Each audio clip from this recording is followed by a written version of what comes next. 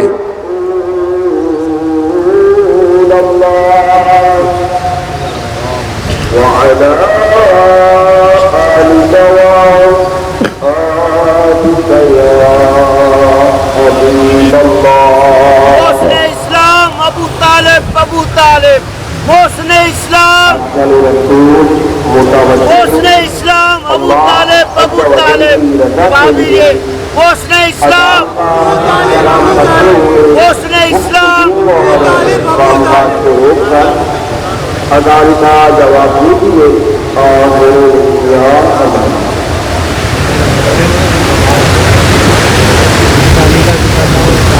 سوال دیجیے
گرمی ہے, اس گرمی کا مقابلہ آپ نعرہ اور صلوات ہی سے کر سکتے ہیں. اونچی آواز سے صلوات بھیجیے بر محمد والے.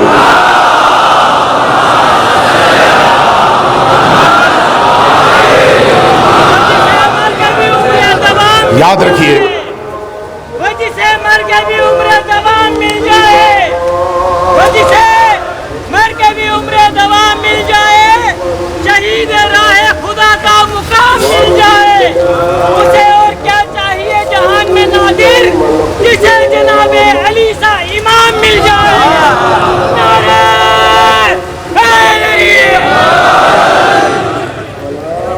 یہ جو میں نے امیر المؤمنین کے حوالے سے چند باتیں عرض کی ہیں آپ کی خدمت میں کہ علی کیسا شیعہ چاہتے ہیں, اور اس حوالے سے کچھ باتیں پاکستان کے تناظر میں عرض کر چکا ہوں. ذرا دیکھیے قیام پاکستان سے لے کر اب تک آپ کو معلوم ہے کتنے شیعہ ہونے کے جرم میں شہید ہوئے ہیں. لوگ باتیں کریں گے بہت ساری، میں فیکٹس کی بنیاد پر یہ بات عرض کر رہا ہوں. میرے پاس تاریخ وائز ناموں کے ساتھ فہرست موجود ہے، اور آخری ان شہداء سے ہٹ کر ان گزشتہ 2 سالوں کے 27,000 کچھ 100 شہداء ہیں جو قیام پاکستان سے لے کر اب تک عام حالات میں نہیں، شیعہ ہونے کے جرم میں قتل ہوئے ہیں. کتنے؟ 27,500 کے قریب. میرے پاس لسٹ ہے، میں پھر کہہ رہا ہوں کہ یہ میں ہوا میں بات نہیں کر رہا. 27,000 شہداء دینے کے باوجود آج آپ دیکھتے ہیں معاشرے کے اندر شیعہ کتنے مضبوط ہیں. کوئی فرد، کوئی طاقت تشیع کی طرف میلی آنکھ سے دیکھنے کی جرأت نہیں کرتا. وجہ کیا ہے؟ یہ نہیں ہے کہ مار کر گرا دیں گے تو یہ ختم ہوں گے. وہ یہ دیکھ رہے ہیں کہ یہ کٹتے تو ہیں لیکن کٹنے کے بعد زیادہ طاقت کے ساتھ اٹھتے ہیں.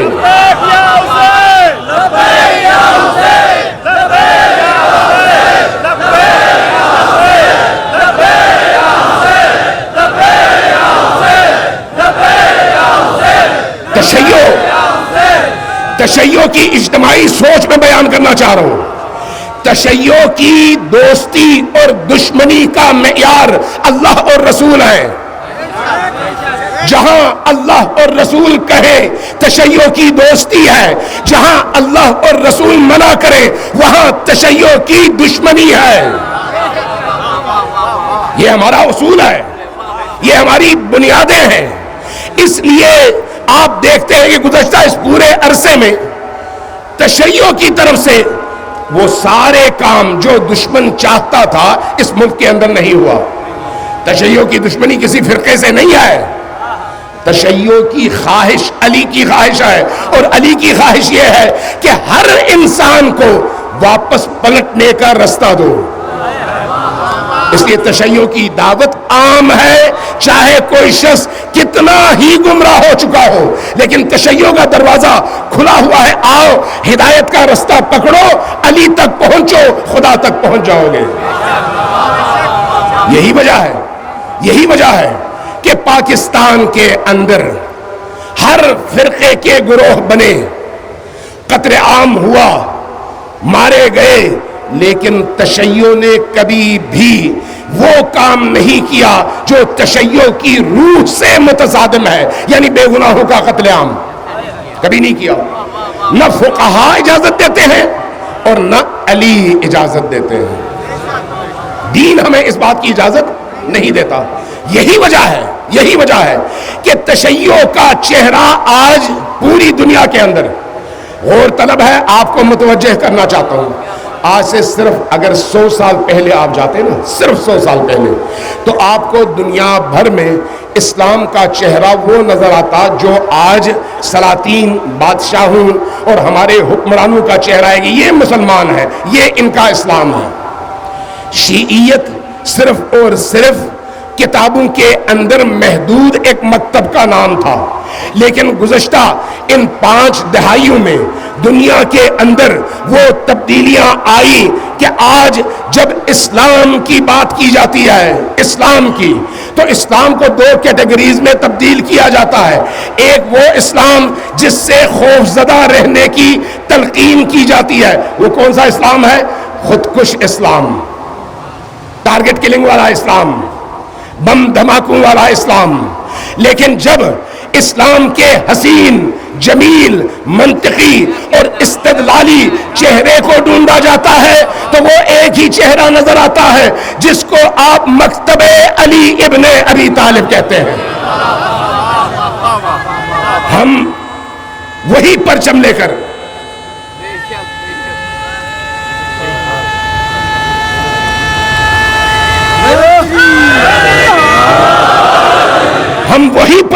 کر اٹھے ہیں. آج کا یہ اجتماع کربلا کا تسلسل ہے. کربلا کا تسلسل. ظلم جتنا بڑھے ہم اتنے زیادہ طاقتور ہو کر میدان میں کھڑے ہوں گے. چاہے ہماری تعداد کم ہی کیوں نہ ہو، جبکہ اب کم بھی نہیں آئے۔ قرآن نے وعدہ کیا ہے کم من فئۃ قلیلۃ غلبت فئۃ کثیرۃ باذن اللہ، جب اللہ کے ساتھ کھڑا ہو کوئی گروہ تو اس کی تعداد کم ہی کیوں نہ ہو، بڑے بڑے گروہوں پر اللہ اس کو غلبہ عطا کرتا ہے۔ آج ذرا آپ اپنے ارد گرد دیکھیے، پوری دنیا کے اندر یمن سے لے کر نائجیریا تک، فلسطین سے لے کر مقبوضہ کشمیر تک، افغانستان سے لے کر عراق اور شام تک، آپ کو ہر جگہ تشیع کا بیدار چہرہ استعمار اور کفر کے خلاف برسرے پیکار نظر آئے گا، اسلامی فرقوں کے خلاف نہیں۔ توجہ ہے میں کیا کہہ رہا ہوں؟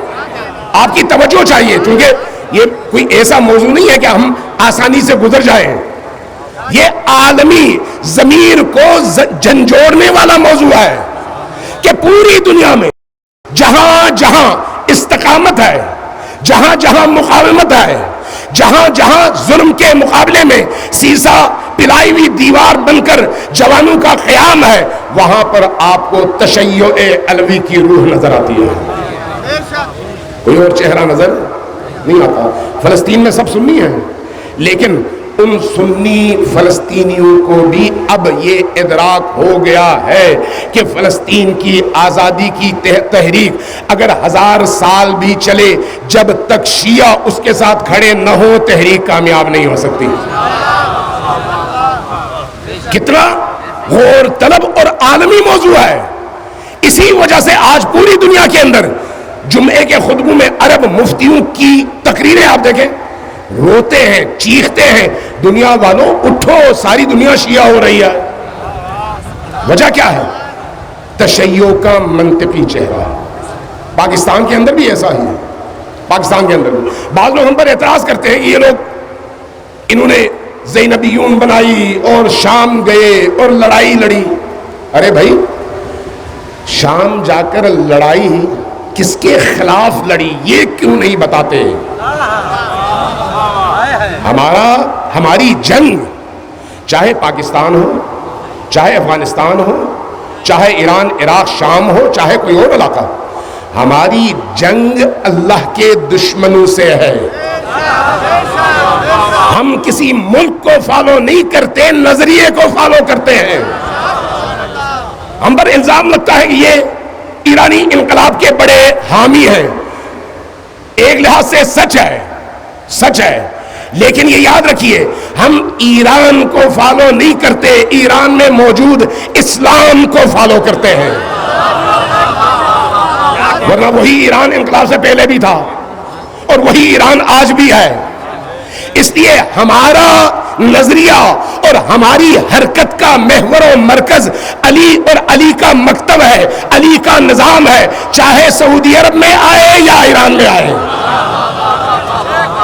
آج اگر حجاز کی سرزمین میں محمد و علی کا نظام آئے تو سب سے پہلے اس نظام کی حفاظت کے لیے قربانیاں دینے والے علی کے یہی شعر ہوں گے۔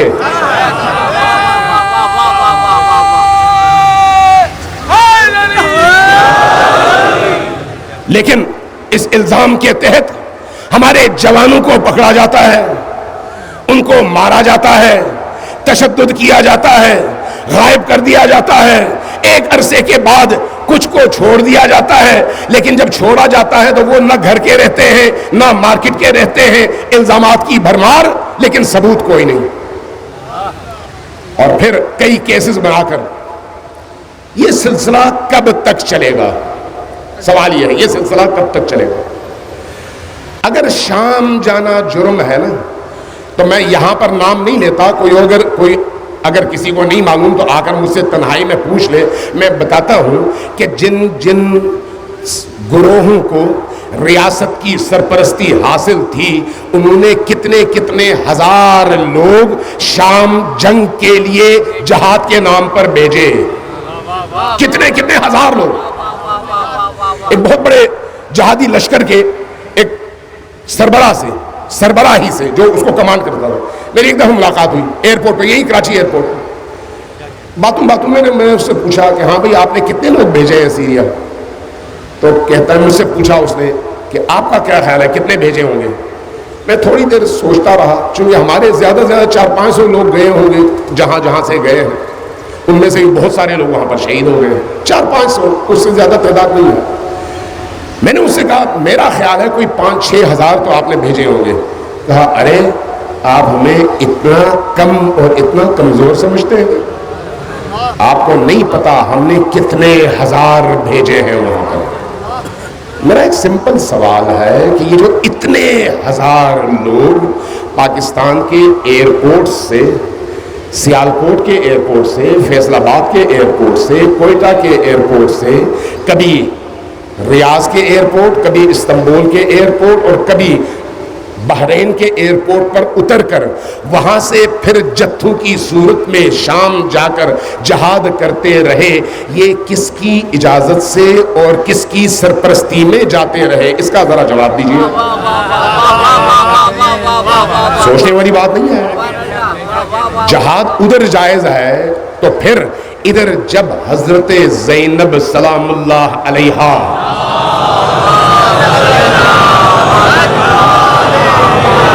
اور حضرت رقیہ اور حضرت سکینہ سلام اللہ علیہما، رسول اللہ اور علی کے صحابی حضرت عمار یاسر رضوان اللہ تعالی علیہ کے مزاروں کو اڑانے کی جب کوشش ہوتی ہے تو اہل البیت اور اہل البیت کے چاہنے والے ان پاکیزہ ترین ہستیوں کے مزار کی حفاظت کے لیے اگر کوئی جاتا ہے تو یہ جرم کیسے ہوا؟ اگر مجھے یہ توفیق ملتی، خدا کو گواہ بنا کر کہہ رہا ہوں، خدا کو گواہ بنا کر، مجھے توفیق نہیں ملی، اگر مجھے توفیق ملتی تو میں ہزاروں زندگیوں کو حضرت زینب کے مزار اقدس کی حفاظت کی راہ میں کٹنے والے اس سر پر قربان کرتا اور اپنی قربانی دیتا، لیکن میں بے سعادت تھا، نہ جا سکا۔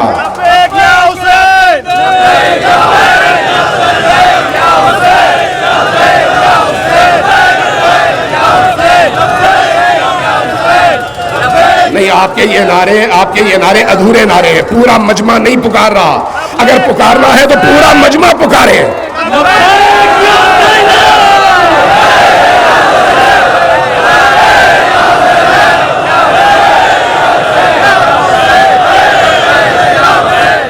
اور پھر عجیب بات ہے، ان لوگوں نے پاکستان میں کوئی قانون ہاتھ میں لیا، واپس آئے کوئی جرم کیا، واپس آئے کسی کو مارا، کوئی بم دھماکہ کیا؟ نہیں، ایسی کوئی آپ کو تاریخ نہیں ملتی۔ تو اس کے باوجود اتنے سارے لوگوں پر ظلم اور تشدد کیوں؟ اس کا جواب کون دے گا؟ کیا پاکستان جنگل ہے یا ایک ریاست ہے جس کے قوانین ہیں؟ اگر جنگل ہے تو پھر ہمیں کوئی اعتراض نہیں ہے، جب جنگل آپ نے قرار دے دیا تو پھر ہر ایک کو اجازت ہونی چاہیے کہ وہ اپنی طاقت کے مطابق اپنے جنگلی ہونے کا اظہار کرے۔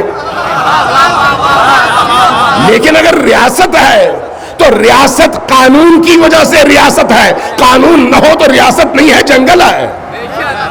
کس قانون کے تحت آپ اٹھاتے ہیں، مارتے ہیں، پیسے بٹورتے ہیں، پھر اس کے بعد چھوڑتے ہیں تو ان پر کیسز بنا کر چھوڑتے ہیں؟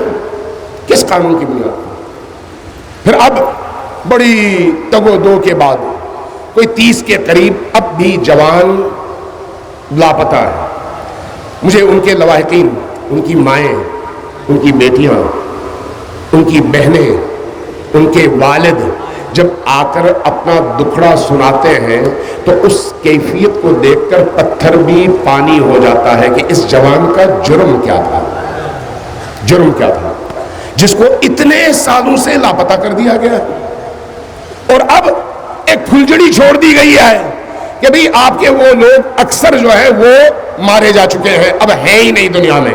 ارے کیا یہ اتنا آسان ہے کہ آپ کسی قوم کے جوانوں کو پکڑ کر لے جائیں اور ان کو مار دیں اور مارنے کے بعد کہیں کہ اب وہ دنیا میں نہیں ہے؟ اگر ایسا ہے تو چاہے مدینہ کی ریاست بنانے والے کی حکومت ہو یا اس سے پہلے اور اس کے بعد والے کی، ہر پاکستانی کا حق ہے کہ ریاست کے گریبان میں ہاتھ ڈال کر اپنے جوان کے خون کا حساب مانگے. یہ حق ہے.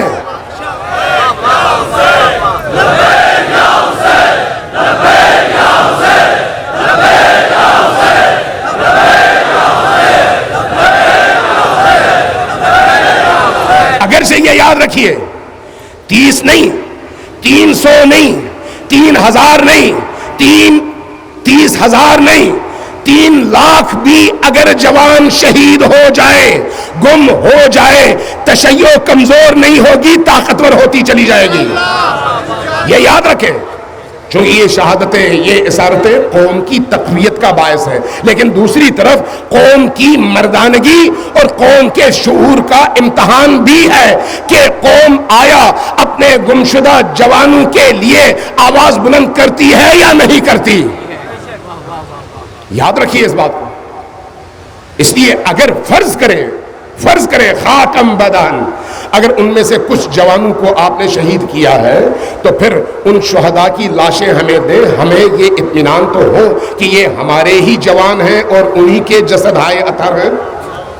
جب تک یہ بات کنفرم نہیں ہوگی اس وقت تک شہداء اور اسرا کے یہ لواحقین اور قوم ان کے ساتھ خاموشی نہیں برداشت کریں گے، خاموش نہیں رہے گی، آواز اٹھتی رہے گی. کب تک؟ اب تو جمہوریت ہے نا، جمہوریت میں تو ہر ایک کو اجازت ہے کہ اپنے حق کے لیے آواز بلند کرے.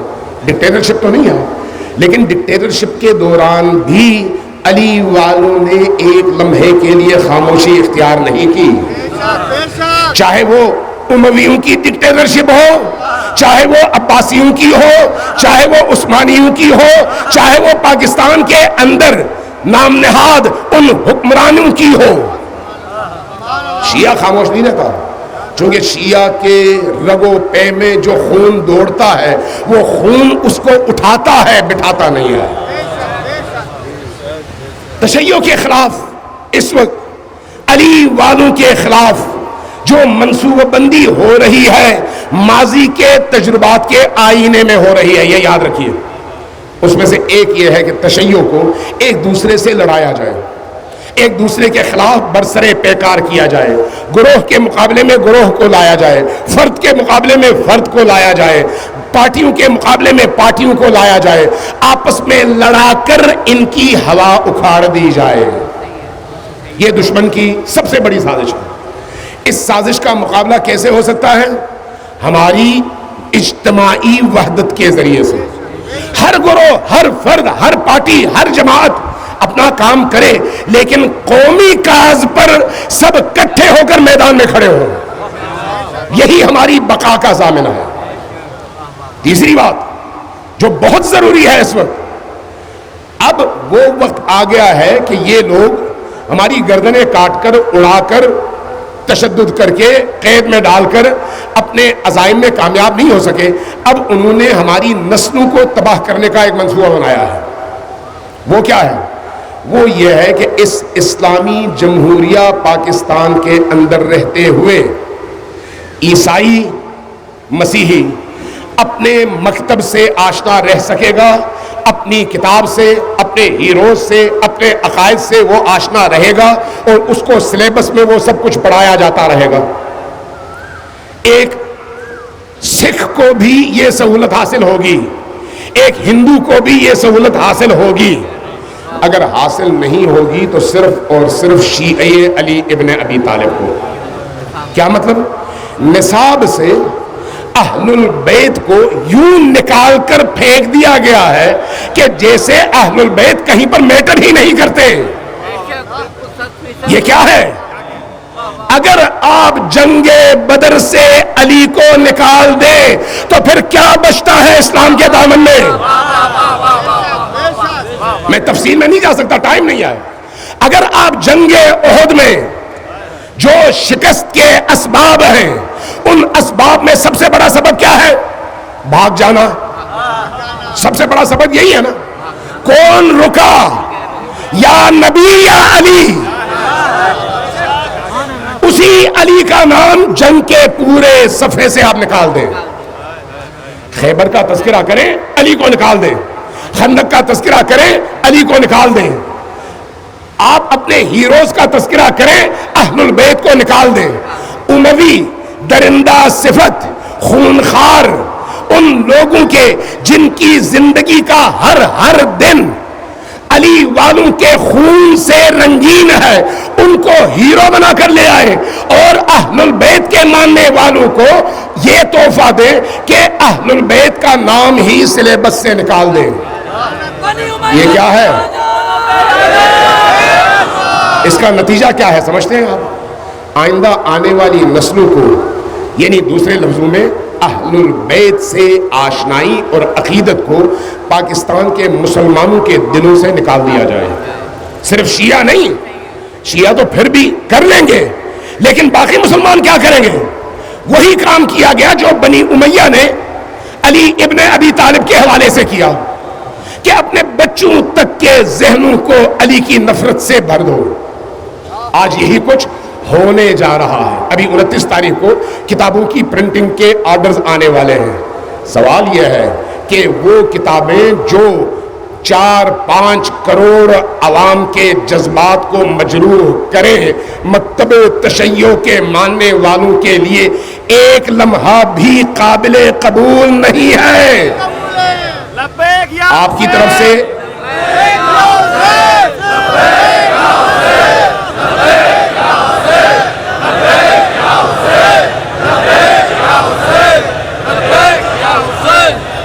دیکھیے، ہم اپنے عقیدے کے لحاظ سے ایک لمحے کے لیے بھی کمپرومائز نہیں کرتے.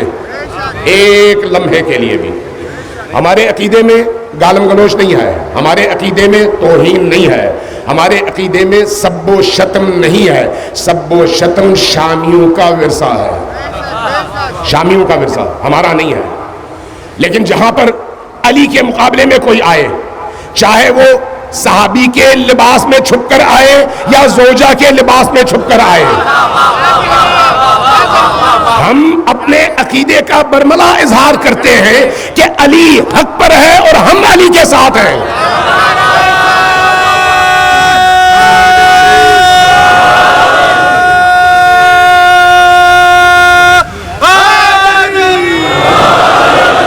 کہیں پر چونکہ مختلف جگہوں میں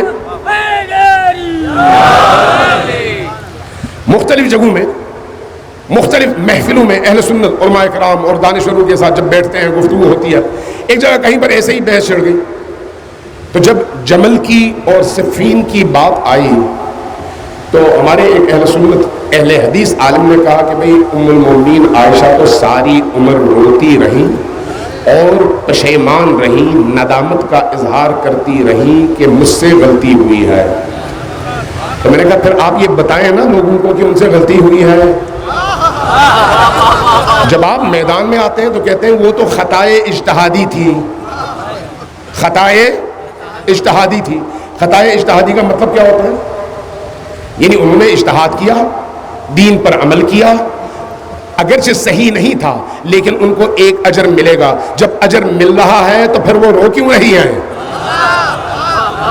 جب اجر مل رہا ہے تو پھر وہ رو کیوں رہی ہیں؟ اسی طرح سے صفین کے حوالے سے میں ایک سوال کرتا ہوں، اور ان علماء کرام سے بھی میں نے سوال کیا، چونکہ سب کہتے ہیں ہم علی کے محب ہیں. کوئی مائی کا لال، یاد رکھو شیعو، یاد رکھو، کوئی مائی کا لال ایسا آج نہیں ہے جو کہے مجھے علی سے نفرت ہے. جرأت نہیں ہے، جرأت نہیں ہے. لیکن اندر کیا ہے وہ جانے، ان کا خدا جانے. میرا ایک سوال ہے، سمپل سا سوال آپ سے بھی اور باقی تمام سننے والے اور بعد میں دیکھنے والوں سے بھی. اگر صفین کا میدان سجے، جمل کا میدان سجے، ادھر علی کا لشکر ہو اور ادھر حضرت عائشہ کا لشکر ہو، ادھر علی کا لشکر ہو اور ادھر امیر شام کا لشکر ہو، مجھے بتاؤ علی کے تلوار سے قتل ہونا پسند کرو گے معاویہ کی طرف کھڑے ہو کر، یا معاویہ کی تلوار سے قتل ہونا پسند کرو گے علی کے ساتھ کھڑے ہو کر؟ میں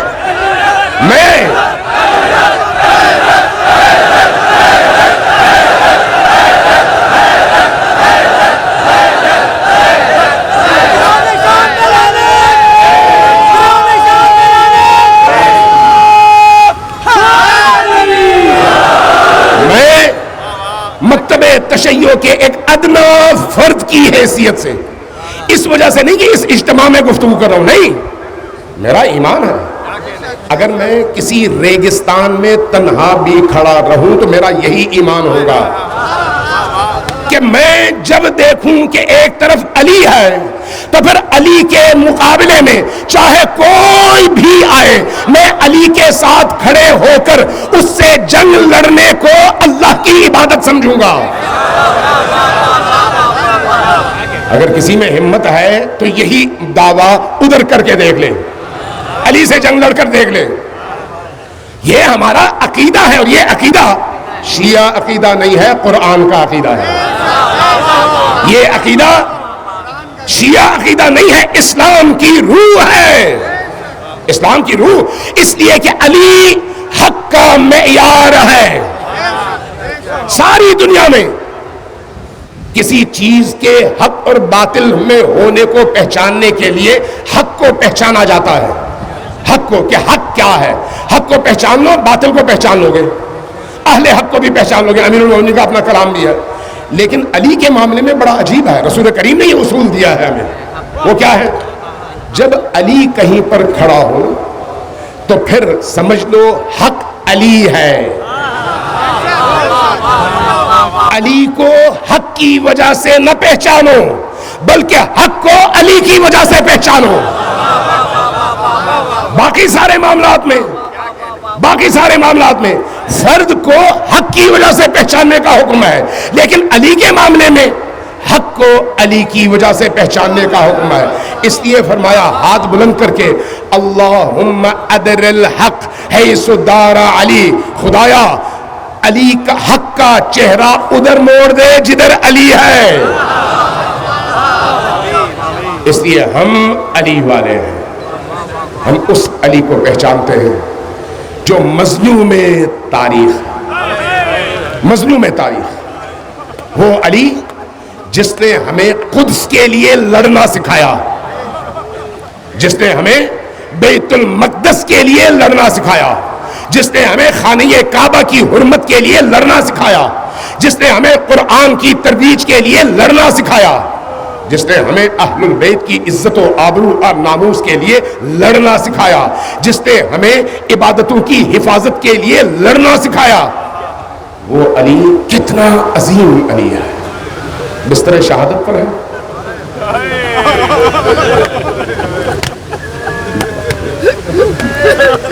آخری وقت ہے، آخری وقت،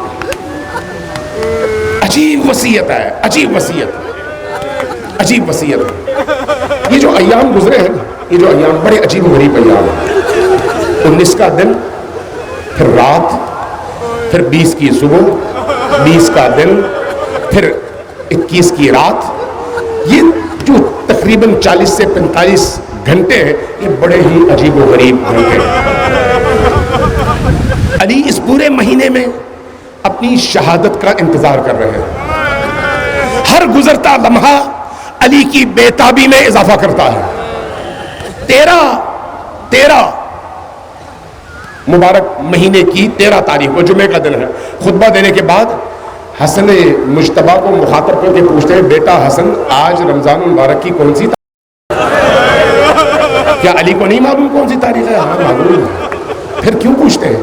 بتانے کے لیے کہ بیٹا دیکھ لو دن گزر رہے ہیں اور میں قریب تر ہوتا چلا جا رہا ہوں۔ جب عرض کرتے ہیں مولا آج 13 تاریخ ہے، فرماتے ہیں 19 تک کتنے دن باقی ہیں؟ اس بیتابی میں ٹائم گزار رہے ہیں۔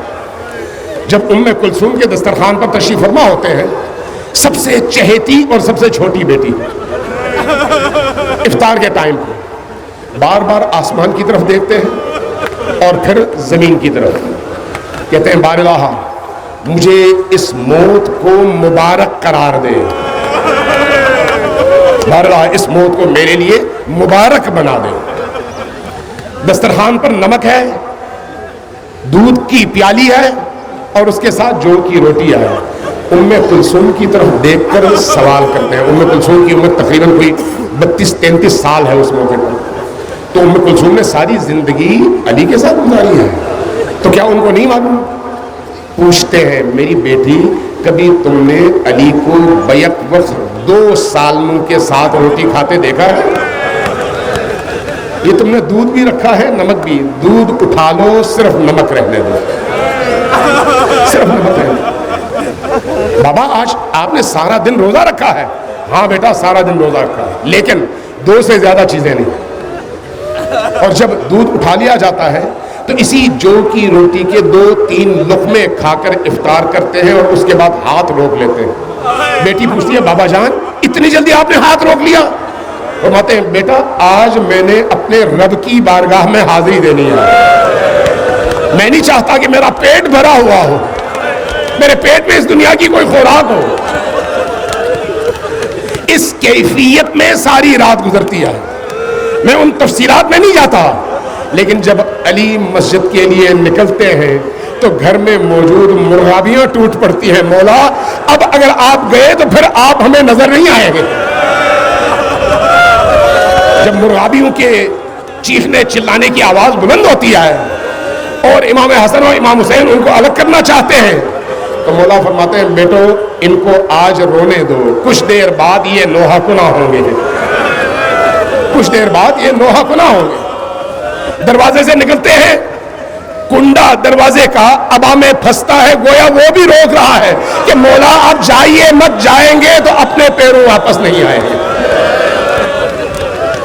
علی مسجد پہنچتے ہیں، مسجد پہنچنے کے بعد اپنی نمازوں دعاؤں کے بعد مأذنے پر چڑھتے ہیں اذان کے لیے۔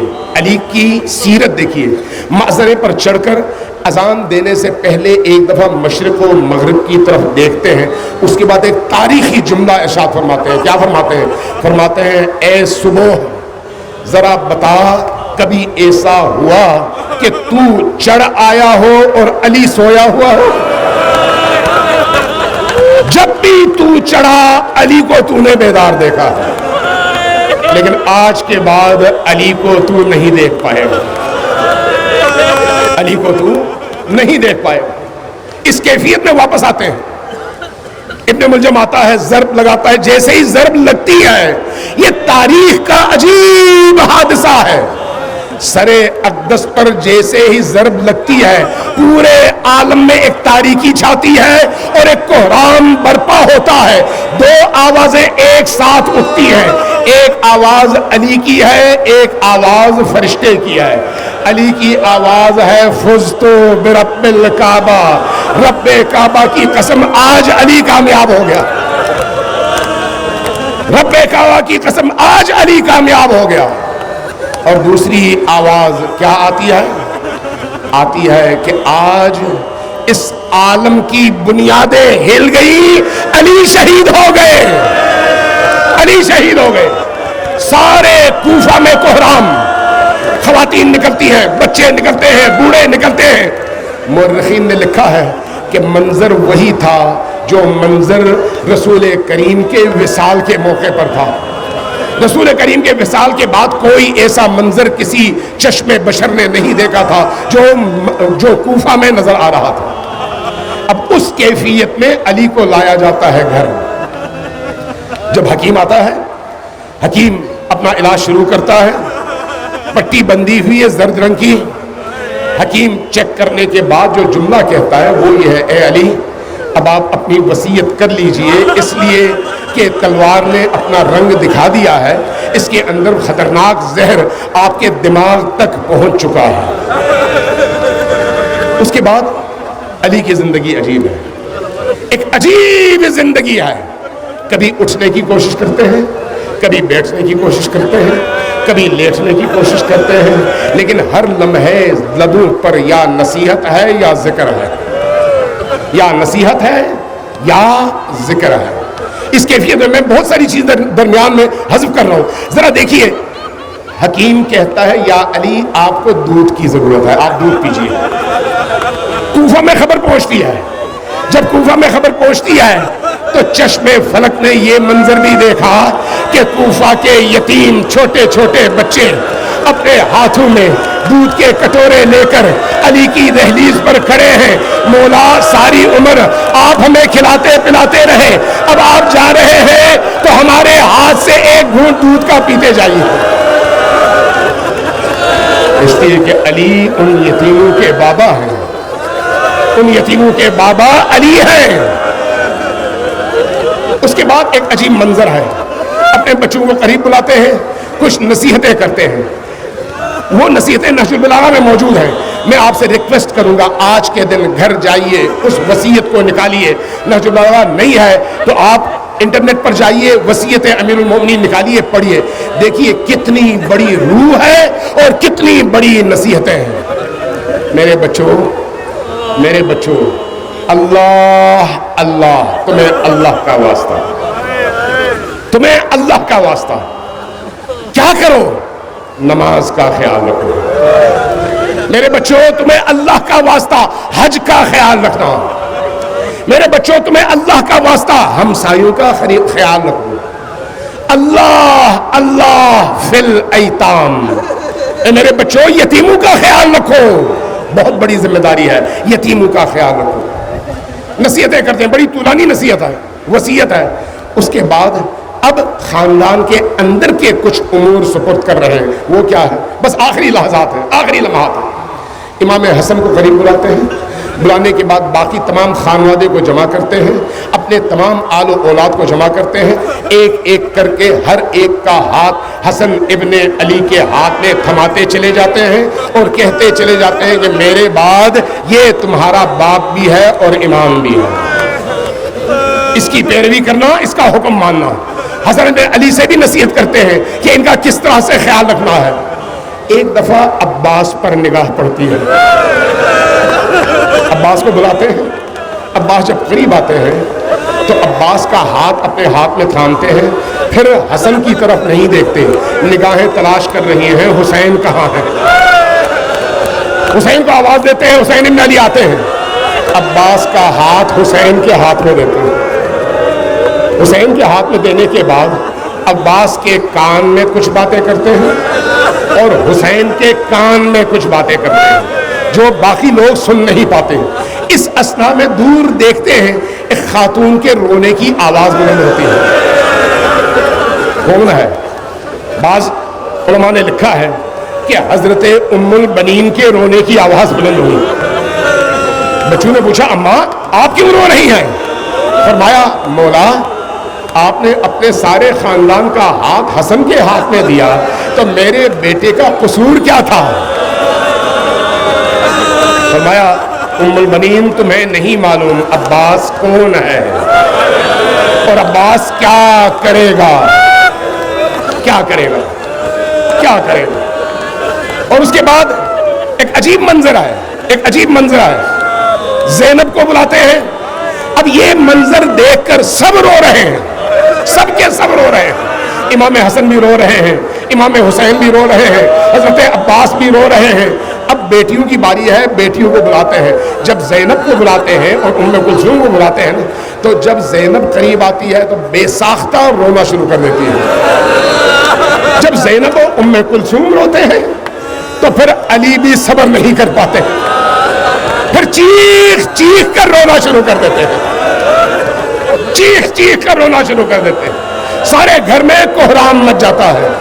میں کہوں گا مولا آج تو سب ہیں، اگر یہی آپ کی بیٹی اس شہر میں آپ اگر ہاتھوں میں رسن بندے دیکھیں گے تو اس وقت کیا حال ہوگا، اس وقت کیا حال ہوگا۔ وہ جو حسین کے کان میں بات کہی تھی، راز کب کھلا؟ جب عصر عاشور، عصر عاشور، عباس کو بھی بلایا، زینب کو بھی بلایا، اور بلانے کے بعد عباس سے کہا اب عباس تمہاری باری ہے، تمہاری باری ہے۔ لیکن عباس کے بازو کو چومتے ہیں، عباس کے بازو کو چومتے ہیں، زینب کے بازو کو چومتے ہیں، اور اس کے بعد فرماتے ہیں کہ تمہیں یاد ہے بابا جاتے ہوئے میرے کان میں کچھ کہہ گئے تھے؟ مجھے یہی فرمایا تھا کہ عصر عاشور جب سخت ترین وقت ہوگا تو میرے ان بچوں میں سے زینب کے بازوں پر ضرور بوسہ دینا، اس لیے کہ یہ وہ بازو ہیں جن پر رسیاں باندھی جائیں گی اور اسیر کر کے شہر شہر پھرایا جائے گا۔